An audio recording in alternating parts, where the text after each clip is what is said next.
I'm so glad that the member for Winnipeg North has got up to engage me in debate, because no one in this House has stood up and said more words defending the Liberal record than that member. Gang, what's up? Aaron here, Canadian Looney. Do you know who Raquel Dancho is? She's an MP from Manitoba. She is one of the best speakers in the Conservative lineup of great speakers. She is on fire in this one. Take a look and a listen. If you know who Raquel Dancho is, you'll love watching this. If you don't, you'll know who she is after this. You won't forget. Let's check it out. Reprise de débat des honorable member for Kildonan, St. Paul. Thank you, Mr. Speaker. Canada is an amazing place that builds incredible things. This is something that I've learned over the last 6 months that I've been Shadow Minister for Industry for Canada. I've seen firsthand Winnipeggers building part of the F-35 fighter jet, the world's best, most powerful fighter jet, right here in Winnipeg.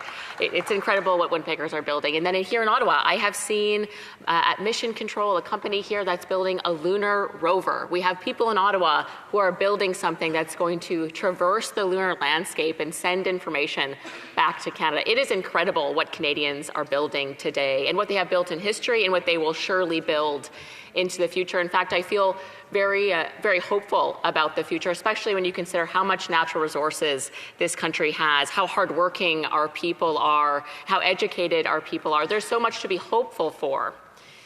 And unfortunately, we are in very turbulent waters, Mr. Speaker, without land in sight. We have over 2 million people every single month in a country as prosperous as Canada going to food banks because they can't afford to feed themselves. The work that I've done locally in Winnipeg, reaching out to the food banks there, it is shocking what they're seeing. For the first time in their long history, they are seeing full-time dual-income households, two-parent, two-income households having to go to food banks because they can't afford to feed their families. That has never happened to two-income households to this degree in Canada. We're seeing half of my generation, the millennials, will never be able to afford a home, despite Canada being the second largest landmass on earth, with really everything you could possibly need to build houses. And we're working harder than ever, and yet we won't be able to afford homes. It's quite shocking that this is happening in Canada, despite all that we have, all that we're creating, everything at our disposal. And so why is this happening? Why does it feel like working people are spinning their tires? Well, there's a lot of reasons for that, but one of them is the economist-friendly word productivity. We are having a productivity crisis in this country. And, when I engage people in my community, often their eyes will glaze over about productivity. I totally get it. But we have heard, and I have heard from business leaders, from economists, from the Bank of Canada, that productivity is, in fact, one of the #1 issues when it comes to standard of living in Canada, and it is in a crisis.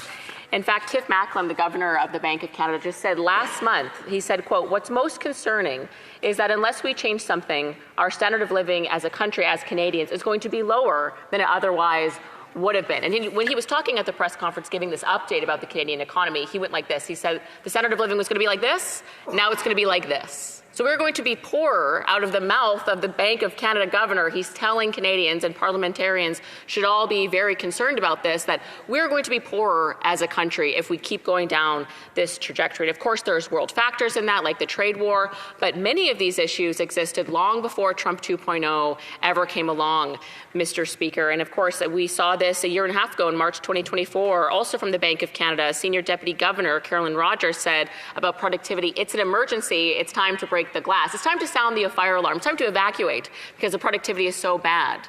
But again, how does this relate to everyday people, Mr. Speaker? Again, it's not about, I think most people think when we say, oh, we have a productivity problem, they think, well, what do I have to work harder? That's actually not what it means. Nicholas Vincent from the Bank of Canada as well, the external deputy governor, said, quote, "Canada's affordability problem is really a productivity problem. If we want to make things more affordable, we need to raise our incomes, of course. And the way to grow our incomes, he said, is by increasing our productivity." So it is mission critical that we fix this productivity problem, and the results are very stark. In fact, after 10 years of Liberal government and the way that they approach the economy, we've had very poor results when it comes to productivity. In fact, it has barely grown at all since they've been in power.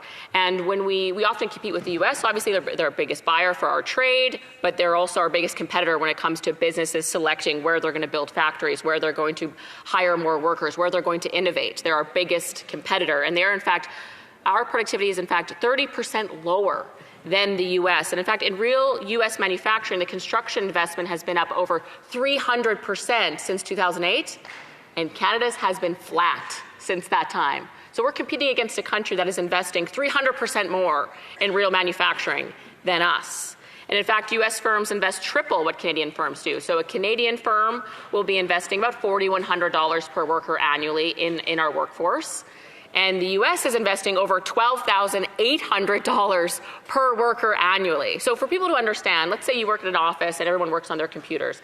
It's as if the person beside you is working on modern computer technology. They have AI, they have virtual calling, they have a smartphone, all of those things. And you're just as smart as them, you work just as hard as they do, but you're trying to do the same job working on dial-up internet on a 1990s computer. That's the reality when we talk about investing in our workforce and what we're up against with the behemoth that is the US. And we used to be more on par with investment per worker. Our productivity used to be a lot closer. And now they're just leaps and bounds ahead of us, especially after the last 10 years. And in fact, it's so bad that if we were to just catch up to where the Americans are in terms of productivity, individual per capita GDP, per capita output into the economy would be $20,000 higher per worker in Canada. That's how much it would generate in economic growth and productivity. And obviously, as we've heard from the Bank of Canada, when we increase our productivity, we increase our incomes, and we increase the standard of living for Canadians. So why is our productivity suffering so much? Because it's not from a lack of effort. It's not from a lack of innovation. It's not from a lack of enterprise or education. One of the main causes is the regulatory burden. In fact, companies spend at least $51 billion a year meeting regulatory requirements, according to the CEO of the Food, Health and Consumer Products of Canada. He said that at Industry Committee, where we're currently studying productivity.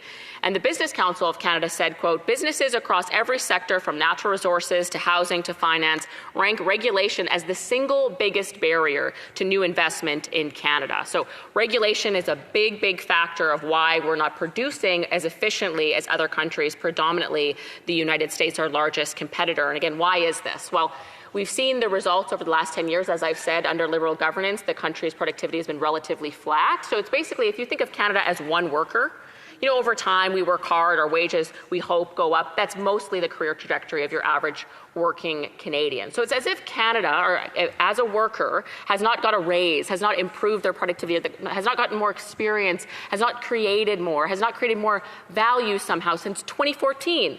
This country has not, in essence, got a raise since 2014, despite all of the inflation. That's one way to really understand the magnitude of what we're facing under 10 years of really poor economic performance led by government policies at the federal level.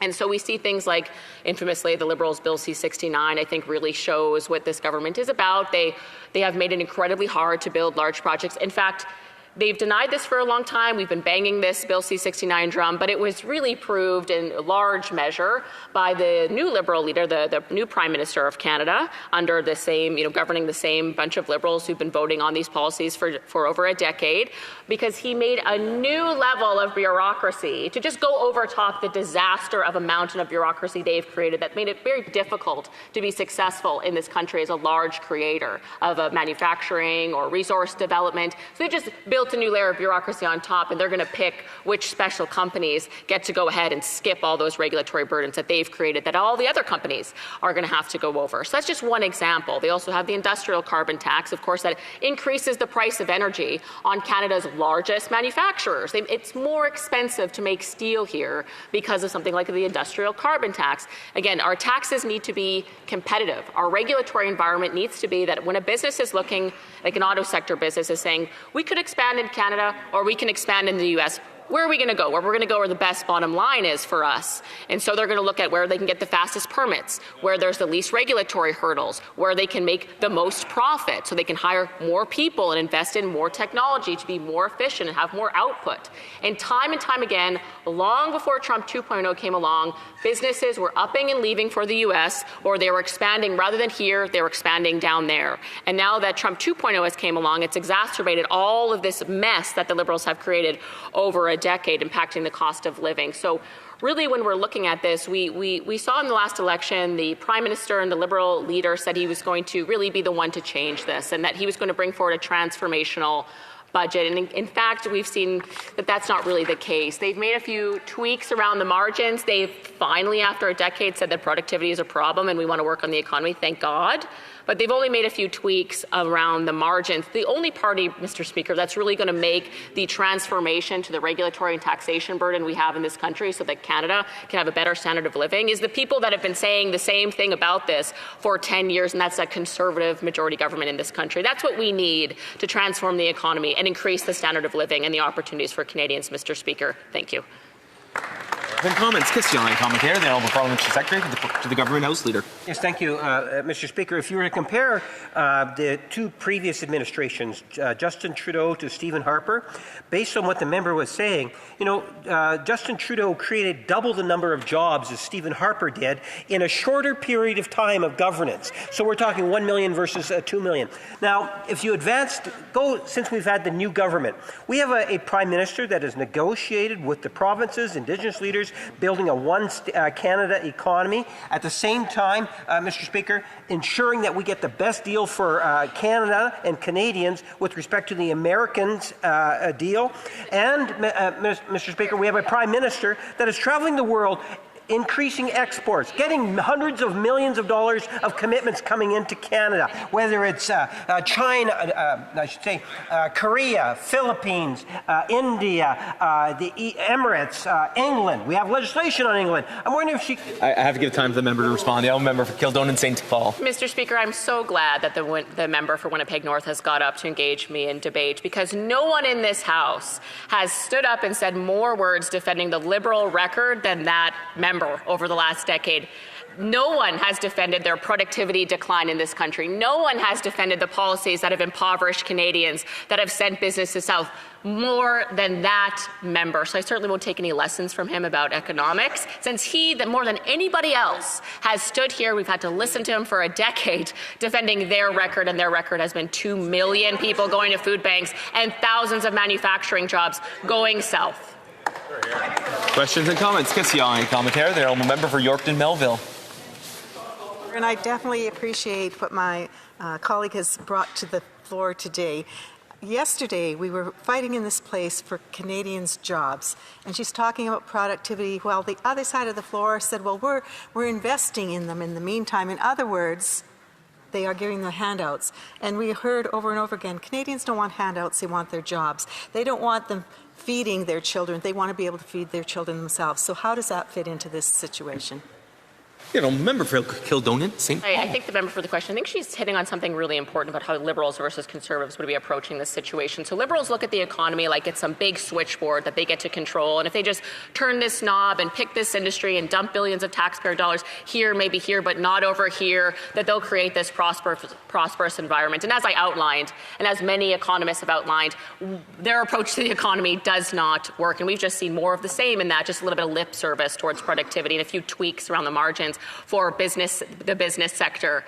And so what we would be doing as Conservatives is looking, how do we create the most business-friendly environment in the world? How do we have companies choose Canada to create all their goods and services? How do we make it so that they can expand their manufacturing businesses here, that it's more competitive and more efficient to do so than in the U.S.? That would be our number one focus during this trade war. Unfortunately, we're not seeing that.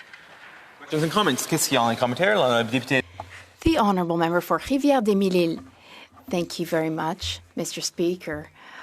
I listened to my honourable colleague's speech, and I'm wondering how he feels about the $620 million, which will go directly to housing and shelters for women. So that will help combat gender violence. I'd like to hear my colleague's thoughts on this effort and the importance of it. I appreciate the question from the member, but the reality is, after 10 years of Liberals and their crime policies, their soft on crime policies, we have seen incredible rates of increase on sexual assault and sexual assaults on children in this country. And a lot of that, again, we have to look at the criminal code and how this government views the criminal code. And they repeatedly, time and time again, go soft on the people that are violating women, that are abusing women. In fact, I brought forward a bill that would have made it so that a peace bond bond. When a woman is abused, she has to somehow get the courage and the safety to go to a judge and ask for a peace bond. I put forward a bill so that that peace bond would last at least 2 years, so she wouldn't have to go through it 12 months later. Again, she's got kids, she's got a life, she's fighting for her safety. These Liberals voted that down at the Status of Women Committee. So I need no lecture from this government about fighting for women and the safety of women. We are the only party that's going to lock up the perpetrators, Mr. Speaker. And time again, we have put that forward with legislation that has been voted down by these Liberals. Resuming debate. We'll wrap it up right there, gang. Raquel Dancho is one of my personal favorites. Let me know in the comments what you think about Raquel Dancho. What do you think of Kevin Lamoureux? What a mess. Anyhow, my name's Aaron, Canadian Looney. Like, share, subscribe. Please leave a comment on the videos. Come and watch one of our live shows. We do them every day, every question period. We do an amazing pre-show of many pieces that most people will miss. Come and check it out in my pre-show. That's it. Thank you all for watching. We'll catch you in the next video. Check out one of the other videos floating around here. Leave a comment. Catch you in the next one. Thanks for watching.